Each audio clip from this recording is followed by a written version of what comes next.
Container freight rates have fallen sharply. Is the global shipping super cycle finally over? 财新 July the 11th, editor Xiao Xiang. The third quarter of each year is often the traditional peak season for shipping. European and American retailers and manufacturers usually book inventory and raw materials in advance to prepare for the Christmas holidays at the end of the year. However, this year's traditional peak season of shipping, the global shipping industry seems to be some peak season is not prosperous. It is reported that due to the slowdown in demand and the U.S. economy wavering caused by the decline in freight rates, those shippers previously in the case of shipping capacity tension, the urgent need to replenish inventory signed a high-priced freight contract, is now being reduced to a scrap of paper. This is because the current shipping market has seen a rare phenomenon of spot freight rates falling below LTA rates.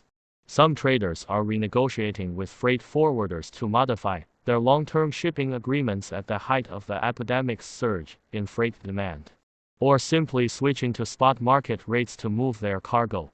The reduction in container freight rates is certainly good news for manufacturers and retailers, who have cried foul over the dramatic escalation in transportation costs over the past 2 years. This phenomenon also shows that the freight industry's outstanding contribution to global hyperinflation has finally subsided. These are undoubtedly huge shifts. Previously, for much of 2021, the world faced severe delays and shortages in container shipping. How much have container freight rates actually fallen? According to the FBX index released by the Baltic Shipping Exchange, as of last Friday, FBX container shipping prices averaged $6,495, having fallen more than 41% from last September's all-time high. Among them, the China or East Asia North America West Coast route rates have fallen to $7,409. China or East Asia North America East Coast route rates have also fallen back to $9,882. However, due to the increased congestion in European ports, China or East Asia to Northern Europe and Mediterranean shipping rates are still above $10,000 at $10,471 and $12,439 respectively.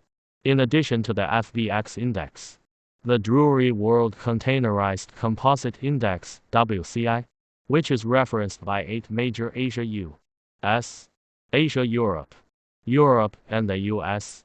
routes, is also seeing declines across the board. The WCI index fell further to $7.50.94 last week, and has now fallen for 19 consecutive weeks. Nathan Strang, head of ocean trade routes for San Francisco-based freight forwarder Flexport, said the company is seeing more and more shippers abandoning previously signed LCA contracts in favor of lower freight rates in the spot market. The head of a major U.S. importer said it has recently cut rates by 15 to 20% on ocean freight contracts signed several months ago. The executive expects freight rates to fall further later this year. The situation is moving in favor of importers, he said. LCA rates for cargoes from China to the U.S. West Coast almost tripled between June 2021 and June 2022 to $7,981 per TEU, FEU, according to Norwegian transportation data and sourcing firm Xeneta. However, spot rates have started to fall back down in March this year and fell below the LCA rate in June. Is the sea freight super cycle over? In the view of some industry players, the current maritime super cycle may have ended, and freight rates are expected to have further downside in the second half of the year. Many freight experts said that, although there are many factors are depressing shipping and freight rates, but the weak demand is becoming a common phenomenon. Last year, by the severe impact of the epidemic situation, many U.S. traders set off a number of rush to buy supplies. Major retail supermarkets also stepped up stockpiling, resulting in a backlog of inventory, which is also largely responsible for the decline in new orders today. The U.S. Department of Commerce Department data show that imports of consumer goods fell by about $1.5 billion in May as Americans reduced their consumption of big-ticket items, such as furniture and TVs. The National Retail Federation also predicted in a report released on Friday that from August to November, U.S. imports will decline compared to that same period last year, along with weaker demand for ocean freight. U.S. trucking has also seen a drop in freight rates. According to DAT Solutions LLC, an online U.S. freight marketplace, spot trucking prices fell 22% in the first 6 months of the year, and at one point in May, prices were below LCA prices for the first time in 2 years. However, Drewry also noted that spot freight rates should not see a crash collapse, as airlines will tighten and adjust effective supply to reduce spot rate volatility.